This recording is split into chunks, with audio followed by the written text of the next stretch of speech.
Hello guys, இதில் நம்ம இளமை பெயர்கள் தான் பார்க்க போகிறோம். ஸோ தொல்காப்பியர் மரபியலில் மிருகங்கள், பறவைகள், மனிதர்கள் இதோட இளமை காலத்தை பின்வருமாறு சொல்லியிருக்காங்க. இதில் பார்ப்பு, பரல், குருளை, கன்று, பிள்ளை, மகவு, மறி, குளவி இதெல்லாம் எதுக்கு வழங்கக்கூடிய பெயர்கள் அப்படிங்கிறது தான் கொடுத்துருக்காங்க.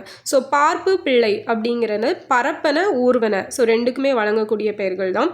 குட்டி, பரல் இது பொதுவாக எலி, அணில், மூங்கா எனும் கீரி பிள்ளை. ஸோ மூங்கா அப்படிங்கிறது கீரி பிள்ளை. அதே மாதிரி குரங்கு இதுக்கெல்லாம் வரக்கூடியதான் இந்த குட்டி மற்றும் பரல் அப்படிங்கிறது. குருளைக்கு பார்த்தீங்க அப்படின்னா நாய், பன்றி, புலி, முயல். ஸோ நரியையும் சில இடங்களில் குருளை அப்படின்னு சொல்லி மென்ஷன் பண்ணுவாங்க. அண்ட் மறி பார்த்தீங்க அப்படின்னா ஆடு, குதிரை, புள்ளிமான் இதெல்லாம் மறி அப்படின்னு சொல்லுவோம்.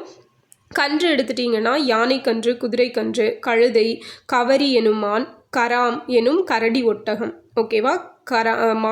மான், கராம் எனும் கரடி, அதுக்கப்புறம் ஒட்டகம் இது எல்லாமே கன்று.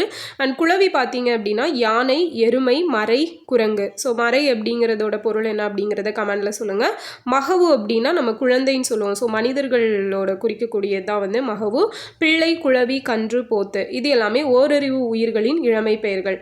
இருந்தாலும் நெல்லுக்கும் புல்லுக்கும் அவை ஓரறிவு உயிர்களாக கருதப்பட்ட பொழுதிலும் இவ்வாறாக அழைக்கப்படாது, நாற்று என்றே அழைக்கப்படுவது வழமை. ஸோ நாற்று அப்படின்னு சொல்லி தான் அதை நம்ம வழங்குவோம் அப்படின்னு சொல்லி சொல்லப்பட்டிருக்குது.